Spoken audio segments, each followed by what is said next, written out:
BEd second year में ज्ञान भाषा एवं पाठ्यचर्या में ज्ञान टॉपिक पर चर्चा करेंगे और उसमें जो सामाजिक संरचना बताई गई है उसमें किस तरह से उसके सामाजिक सोशल जो स्ट्रक्चर है उसका किस तरह से निर्माण किया गया है, इस बारे में कुछ निम्न बिंदु प्रस्तुत किए गए हैं, उन पर हम विचार करेंगे। कुछ विद्वानों का मत है कि सामाजिक संरचना प्राकृतिक रूप से विकसित होती है।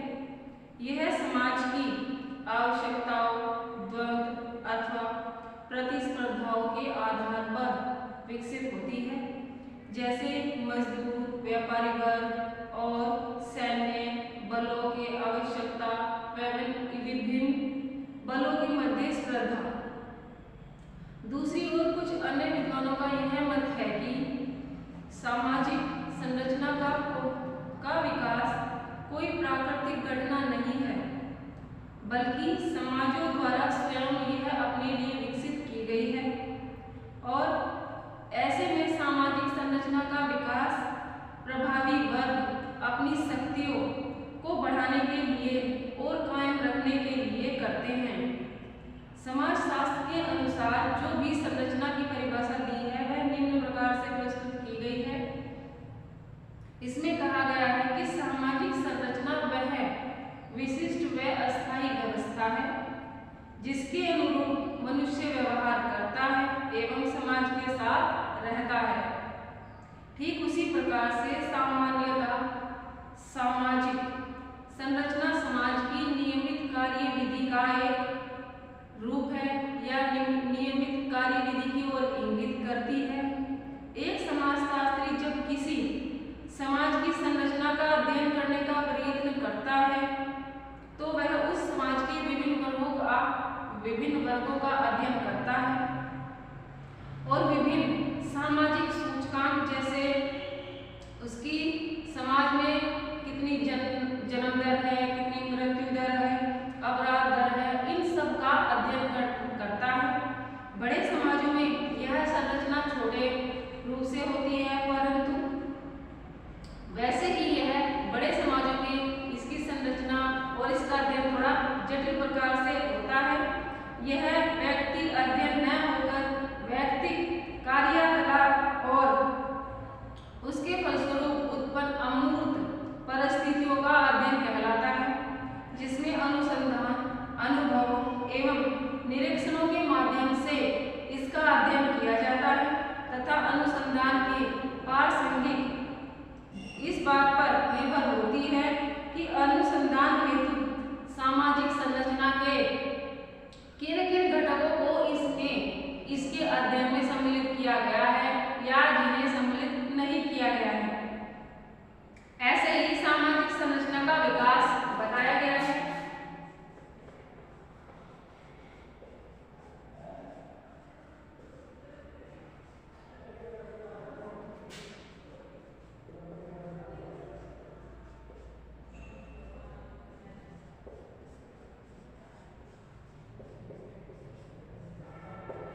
सामाजिक संरचना का विकास, डेवलपमेंट ऑफ सोशल स्ट्रक्चर।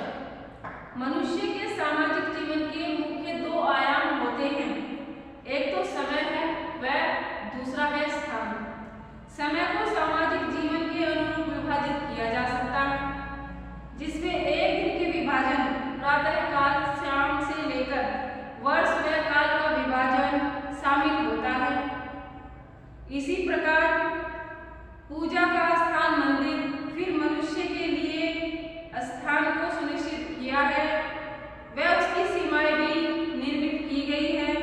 जैसे भू संपत्ति बनाई गई है उसी प्रकार उसके श्रम का भी विभाजन किया जाता है और उसी का प्रारूप निर्धारित किया जाता है। मानव समाज की संरचना भी निर्माण व राष्ट्रीय प्रत्ययों का प्रादुर्भाव भी किया जाता है। राष्ट्र के अंतर्गत हिंसा रोकने के विभिन्न नियम व व्यवस्थाएं करने के साथ साथ राष्ट्र से बाहर अपने वर्चस्व के लिए बड़े बड़े संघर्ष किए जाते हैं। इससे हिंसा को भी बढ़ावा मिलता है। ठीक इसके अतिरिक्त सामाजिक संरचना को प्रभावित करने वाले महत्वपूर्ण कारक है समाज का शिक्षा की हेतु महत्वपूर्ण होती है। विवाह जैसे संस्थाओं को नियमों का प्रतिपादन किया जाना या फिर संप्रेषण के माध्यम से इन पद्धतियों को निर्धारित किया जाना, जिससे विभिन्न समाजों को उनकी विशिष्ट जो संरचना है किस प्रकार से प्रदान करनी है, इसकी महत्वपूर्ण भूमिका किस प्रकार निभानी है, इन सब की व्यवस्था करना और किस प्रकार से की जाती है, इन सब बिंदुओं पर विचार करना, यह सामाजिक संरचना के विकास में आता है। ठीक इसी प्रकार से सामाजिक संरचना का अर्थ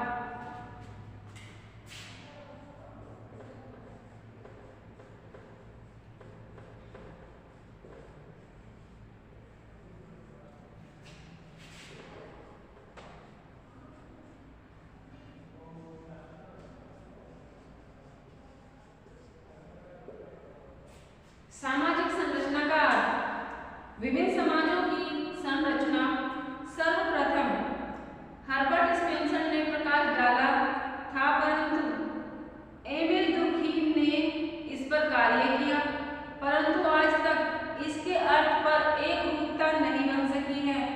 विभिन्न समाजशास्त्रियों द्वारा सामाजिक संरचना की व्याख्या के आधार पर सर्वसम्मत परिभाषा प्राप्त की जा सकती है। कुछ महान समाजशास्त्रियों के अनुसार सामाजिक संरचना की परिभाषाएं निम्नलिखित रूप से दी गई हैं। जियन्सबर्ग के अनुसार सामाजिक संरचना सामाजिक संगठनों के प्रमुख प्रारूपों जैसे समूहों के प्रकार, संस्थाओं व उनकी आपसी संबंधों का अध्ययन होता है।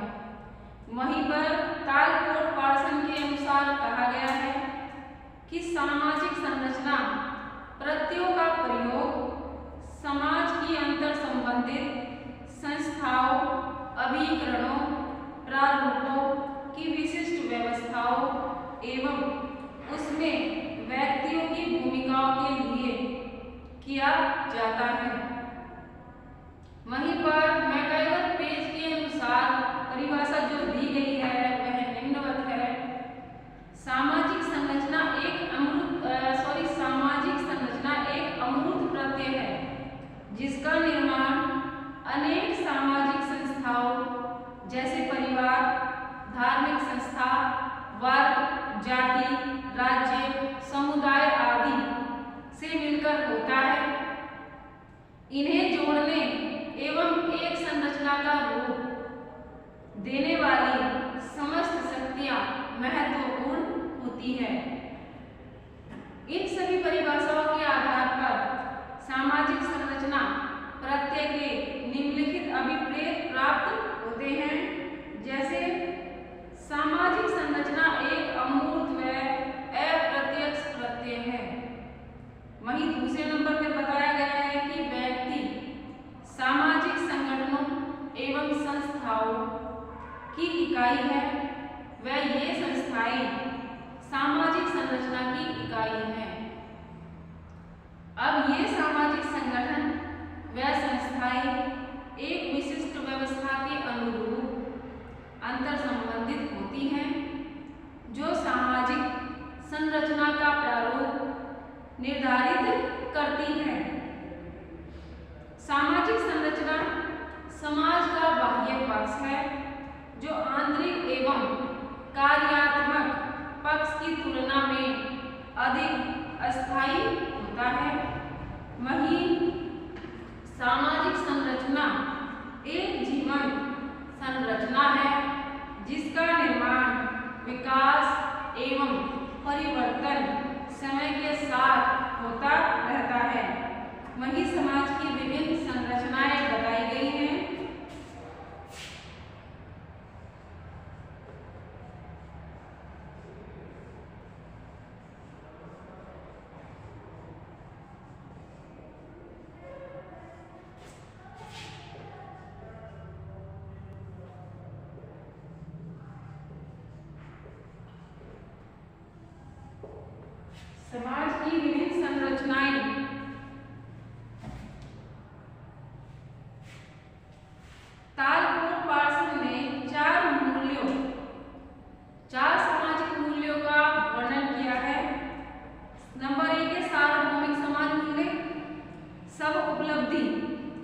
और दूसरा है विशिष्टवादी सामाजिक मूल्य, तीसरा है सब उपलब्धि सामाजिक मूल्य और चौथा उत्तरदायी यानी श्रेय सामाजिक मूल्य।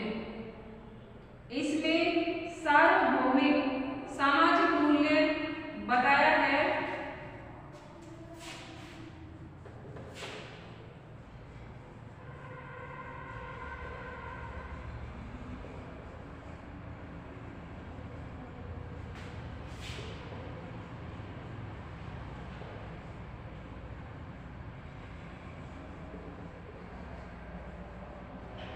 सार्वभौमिक सामाजिक मूल्य। सार्वभौमिक सामाजिक मूल्य सामान्यतः सभी समाजों में पाए जाते हैं। इसमें प्रत्येक समाज में कुशल कारीगर एवं उपलब्धियों को अपने समाज में वरीयता एवं सम्मान देते हैं। उदाहरणतः भारत में भी उच्च उपलब्धि प्राप्त व्यक्तित्व समस्त भारतीय समाज में सम्मानीय हैं, जैसे पूर्व राष्ट्रपति सर APJ अब्दुल कलाम हैं जो नोबेल पुरस्कार विजेता हैं, जैसे डॉक्टर अमर्त्य सेन हैं और श्री कैलाश सत्यार्थी हैं। ये विभिन्न प्रकार के ऐसे समान वरीयता प्राप्त व्यक्ति हैं जो हमारे समाज में रहते हैं, जो हमारे समाज हमारे देश का गौरव बढ़ाते हैं। वहीं उन्होंने दूसरी बात बताई है विशिष्टवादी सामाजिक मूल्य।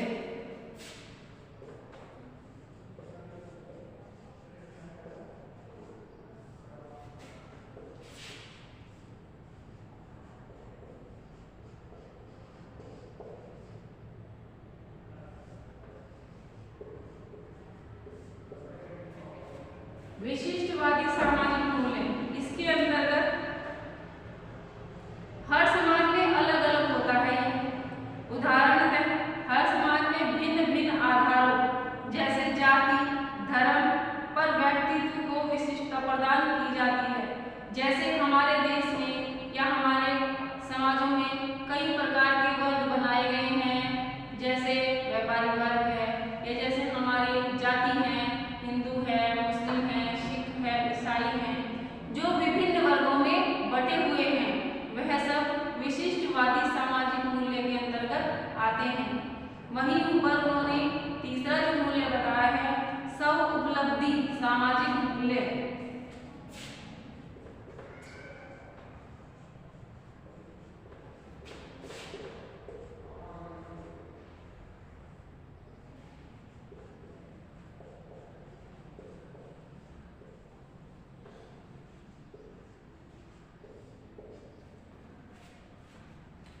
सब उपलब्धि सामाजिक मूल्य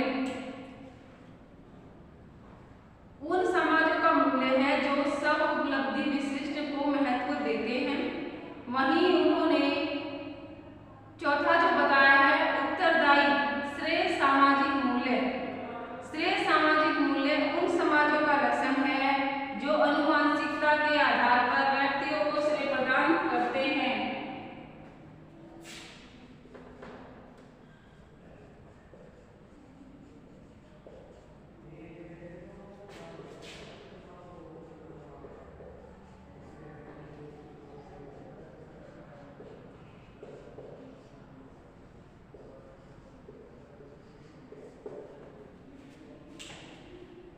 इस मूल्य के अंतर्गत इस प्रकार के व्यक्तियों का विभाजन होता है।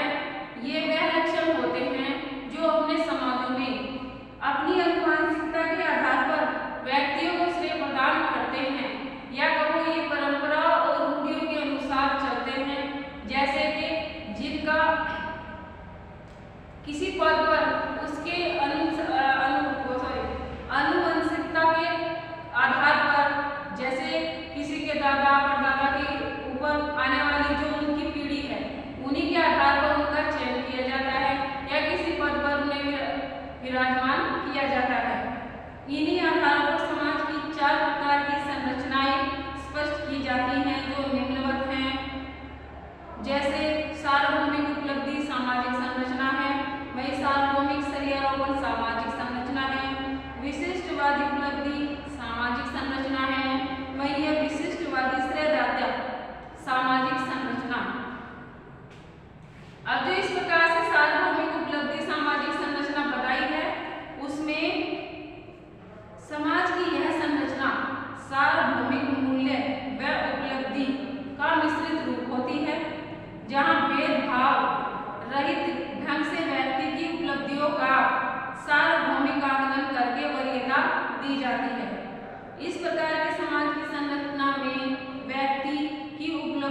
सुदृढ़ता के आधार पर आंकी जाती है। इसमें सगोत्र या समाजीयता हावी रहती है। पार्सन ने भारतीय व चीनी समाज की संरचना को इसी प्रकार की सामाजिक संरचना के अंतर्गत रखा है। उनके अनुसार कहा गया है कि यहाँ पर ये जो विशिष्टवादी उपलब्धि सामाजिक संरचना है, इसके अंतर्गत व्यक्ति की उपलब्धि को वरीयता नहीं दी जाती, बल्कि उस समूह के व्यक्ति को वरीयता दी जाती है जिस समूह के व्यक्ति उस समूह के अंतर्गत आए हैं। अन्यथा कोई और समूह का व्यक्ति उच्च उपलब्धि प्राप्त भी हो, उसे उस समूह में वरीयता नहीं दी जाएगी। यहाँ पर समूह और जातीय भावना ज्यादा मिलती है और उसी को यहाँ पर अहमियत दी जाती है। यह सामाजिक संरचना सगोत्र या समजातीयता हावी वाली होती है। यहाँ पर सिर्फ गोत्र और उसी समाज के व्यक्तियों को अहमियता दी जाती है। अब विशिष्टवादी श्रेयदायी सामाजिक संरचना।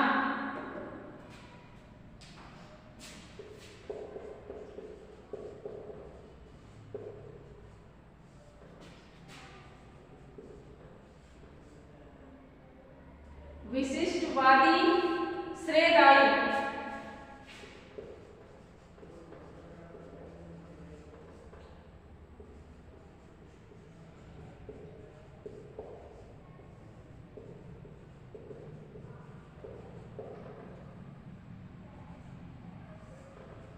सामाजिक संरचना। इन सामाजिक संरचना वाले समाजों में समगोत्रता व संबंधों को उपलब्धि से अधिक प्रमुखता प्रदान की जाती है। इनमें समाज को निष्क्रिय रूप से स्वीकृत संबंधों मूल्यों के आधार पर संरचित किया जाता है। अतः ये समाज अधिक परंपरागत व स्थिर होते हैं। पार्सन के अनुसार स्पेन के समाज की संरचना इसका एक प्रमुख उदाहरण है। अतः समाजशास्त्रियों ने समाज के स्त्रीकरण को भी सामाजिक संरचना के वर्गीकरण का एक अन्य आधार माना है।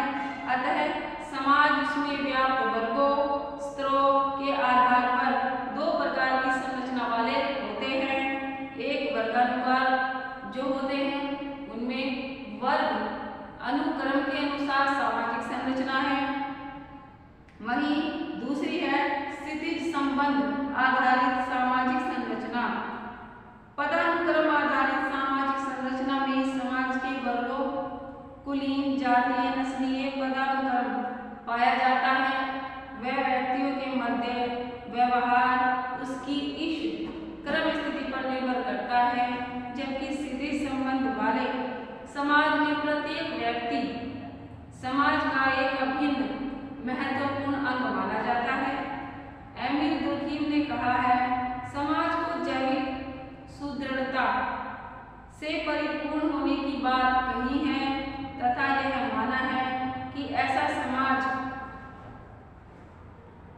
समाज की समस्त संस्थाएं एक शरीर में अंगों की भांति कार्य करती है, जो समाज को सुदृढ़ रखती है और एक वृक्ष के रूप में खड़ा रखती है।